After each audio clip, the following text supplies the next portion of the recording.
नाम लेने के लिए, भगवान की कथा सुनने के लिए वो सब लोग नैमिषारण्य में इकट्ठे हुए।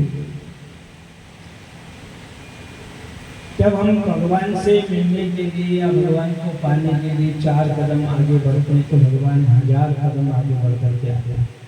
हम भगवान को पाने के लिए 2 हाथ आगे बढ़ाते हैं तो भगवान 1000 हाथ आगे बढ़ाते हैं।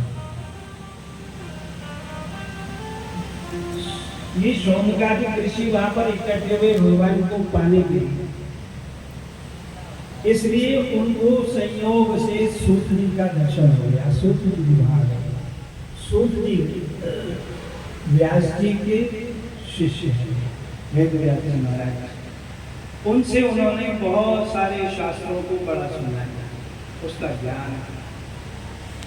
तो वो आगे उन्होंने उनका सम्मान किया, उनको ऊंचे आसन पर बिठाया और उनसे प्रार्थना की कि महाराज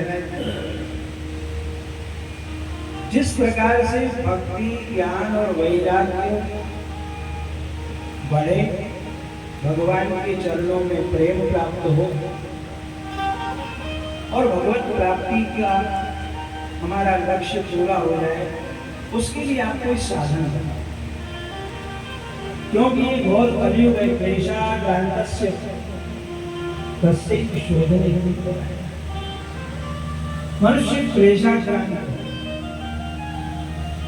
दुख के इस संसार सागर है, लेकिन दुख का सागर, इसमें दुख ज्यादा है, सुख कम है, दुख ज्यादा है। और जिनको सुख समझते हैं वो सुख नहीं है, वो सुख के बदले में दुख है। वो कैसे है? वो एक शुगर कोटेड दवाई होती है, ऊपर से मीठा मीठा लगाया जाता है और बस थोड़ी देर के बाद में वो मिठाई खत्म होती है तो कड़वी लगता है। वैसे ही ये संसार के सारे सुख सुख थोड़ी देर अच्छी लगती है, बाद में फिर कड़वी हो जाती है। तो महाराज जो कल्याण चाहते हैं, भला चाहते हैं, उनका भला कैसे हो, कल्याण कैसे हो, भगवान की प्राप्ति कैसे हो, उसका उपाय आता है। हम आपकी शरण में, हमने सुना है कि चिंता मणिर्लोभ सुखम सुरतो स्वस्थ संपदा। देखो किसी को चिंतामणि मिल जाए, एक चिंतामणि होती है, वो जिसके पास होती है, जिसकी जेब में होती है भैया, उसकी सब चिंताएं दूर हो जाती है, उसकी इच्छाएं पूरी हो जाती है। चिंतामणि। दूसरा है कल्प वृक्ष, लेकिन वो स्वर्ग में है।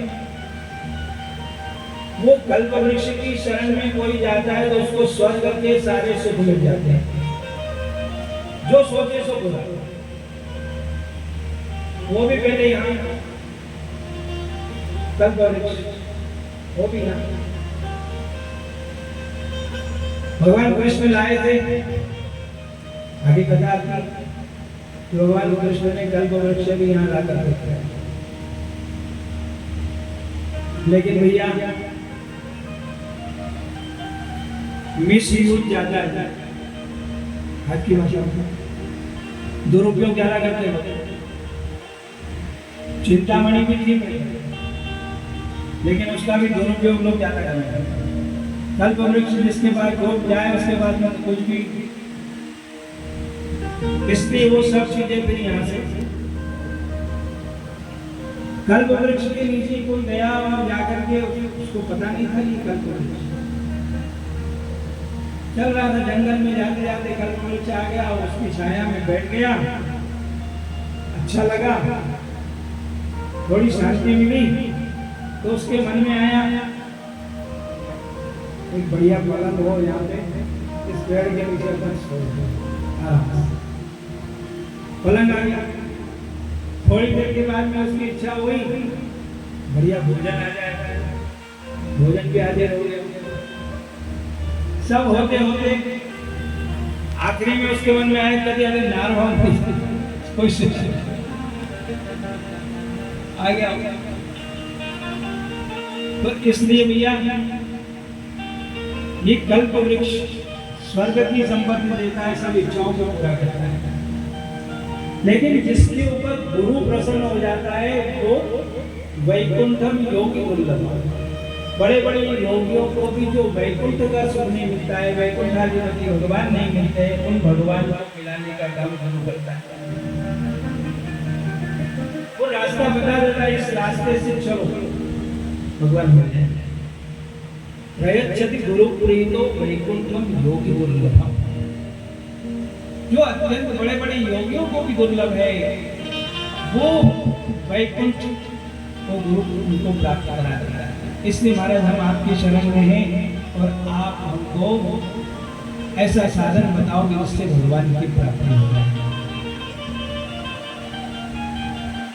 सूर्य जी बड़े प्रसन्न हैं। देखो, किसी साधु महात्मा के पास जाना, किसी ऐसे विशिष्ट पुरुष के पास जाना, भक्त के पास जाना, तो दुनियादारी की बात नहीं करना। लोग साधु महात्मा के पास जाते हैं, वहां जाएंगे तो अपने सब वहां जाकर के अपना रोना नहीं होता कि महाराज मेरे को ये मेरा ऐसा है, मेरा ऐसा है।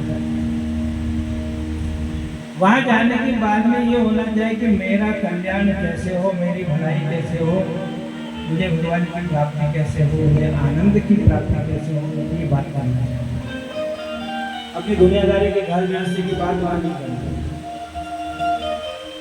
इस बात से सूर्य जी बड़े प्रसन्न हुए कि आपने भगवान के बारे में पूछा है, तो मैं आपको भागवत की कथा सुनाऊंगा। जब उन्होंने भागवत की बात कही तो क्या महाराज आपकी भागवत तो बड़ी है, सारी जिंदगी सुनते रहो तो भी भागवत पूरी नहीं होती। 7 दिन में कैसे पूरी होती?